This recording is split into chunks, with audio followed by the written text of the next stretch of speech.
Hello. Do a real quick review, tabletop review on this uh, Schrade. This is the SCHF9. I was pretty impressed with this knife when I got it. A couple reasons.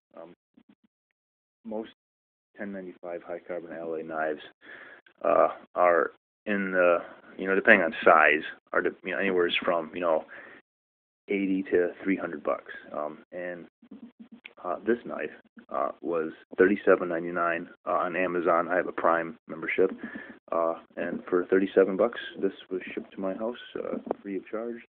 And this is quite a knife to say the least. It's about 12 inches long. Looks to be just shy of a quarter-inch thick.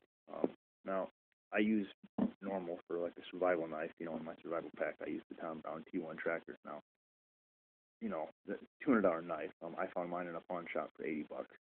So I got a pretty good deal on it. I'm not the type that spent $200 a knife, but I wanted that knife, and I got lucky enough to find one for a good deal. I would have paid full price for it though, but this is my backup knife to that now. This for the price, if you're a survivalist or doomsdayer or hiker, camper, whatever. For the price, you cannot go wrong with this. It's got a nice 90-degree top on it and a little ridge here for your finger grip. You can strike a ferrule rod with this very easily. It does a great job doing that. It's got a really nice grip on the handle. The case is okay. It's not anything to write home about, but it's not a bad case. I don't necessarily like this snap. It's an adjustable Velcro snap, and it's kind of a pain in the butt. Well, the sheath is pretty nice. The seller, I bought this from the manufacturer on eBay. When you get this, it was they actually have the inside of the sheath here lubed with some oil, and the knife was good and oiled when you got it, or when you get it rather. Sharpening, get yourself a good aluminum oxide stone. Use water with these, not oil. Water will rinse the metal shavings off that come off the knife as you're sharpening it.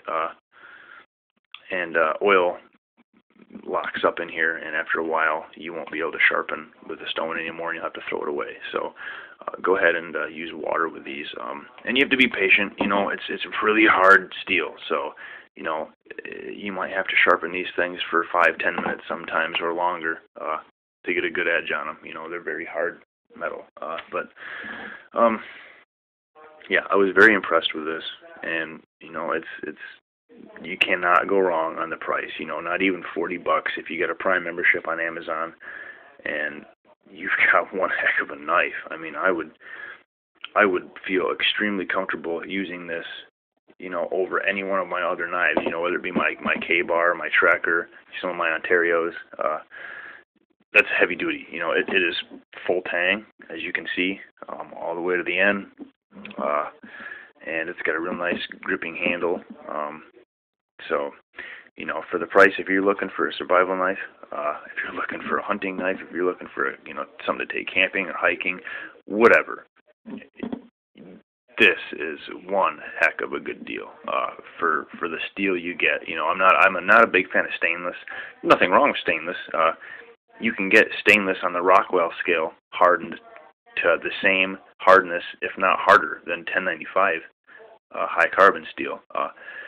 The difference is 440 stainless, 440A, B, or C. C happens to be the more popular one. It's not shatterproof or shockproof, meaning you might hit it sideways on a rock or something like that, and it can break rather easily.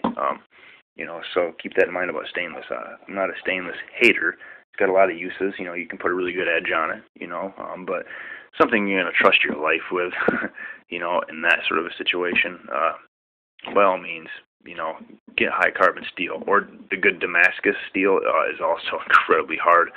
That's usually a little bit more hard to find and a little bit more costly, but another good high quality steel to use. And there's a bunch of other good ones. I think 561 is another one, which is a little bit more expensive. But again, you're talking, knives now that are in the $100 to $200 to $300+ range. So I just want to point out, for the price, if you're looking for something, and you want to get a high quality knife, you want the Schrade SCHF9. They do make a survival edition, which is about the exact same thing. I think some of the differences are it's a little sharper on the top to strike a ferrule rod a little bit better. And other than that, I've held both of them right next to each other, and I can't really see a difference. One of them says, survival on it. But yeah, so hope that helps if you're looking. I've got some items here to scale it for you. As you can see, it's good sized. It's about a foot long. I think it's like 12 1/8 or something. It's bigger than it looks in the pictures, I will give you that, but, the thing feels so good in your hand. It's just got one of those knives. It's just one that, it just fits, perfectly. I got rather large hands. I'm 6'4", so, and, it's comfortable, and it's not heavy. It's weighted so well. The weight is dispersed on this knife so well. Some of those knives, you pick them up and you instantly just are like, wow, this is heavy.